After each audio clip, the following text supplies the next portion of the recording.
ಪದ್ಮಗಂಧಿ ಎನ್ನುವಂತ ಹೆಸರು ಕೇಳಿದಾಗ ನನಗೆ ಮಹಾಭಾರತದಲ್ಲಿ ಯೋಜನಾ ಗಂಧಿ ಮತ್ತೆ ಮತ್ಸ್ಯಗಂಧಿ ಎನ್ನುವಂತ ಪದ ಇದೆ, ನೆನಪಾಯ್ತು. ಆದರೆ ಪದ್ಮಗಂಧಿ ಅಂತ ಹೇಳಿದ್ರೆ ಇವರು ಮಾಡ್ಕೊಂಡಿರುವಂಥದ್ದು ಕನ್ನಡದ ಒಂದು ಪರಿಸರ ಮತ್ತು ಕನ್ನಡದ ಈ ವಾತಾವರಣಕ್ಕೆ ಸಂಬಂಧಪಟ್ಟ ಹಾಗೆ ಅವ್ರು ಮಾಡಿದ್ರು ಕೂಡ, ಸಿನಿಮಾ ಮಾಡಿದ್ರು ಕೂಡ ಬಹುಶಃ ಹಿಂದಿ ಮತ್ತು ಸಂಸ್ಕೃತದಲ್ಲೂ ಇದಿದೆ. ಬಹುಶಃ ಇಡೀ ಸಿನಿಮಾ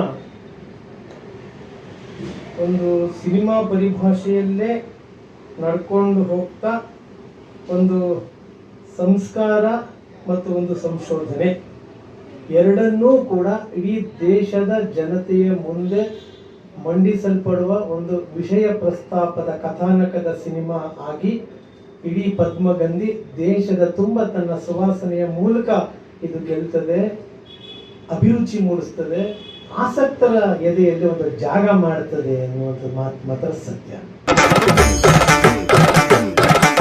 ರಣದಲ್ಲಿ ಠಕ್ಕರನೆಲ್ಲ ಮಣಿಸಿದ ಕುಣಿಕೆ, ಜನಪದ ಜಾಣ್ಮೆಯ ಮೋಹಕ ಹೊದಿಕೆ, ಕಮಲ ಕಮಲ ಕಮಲ ಕಮಲ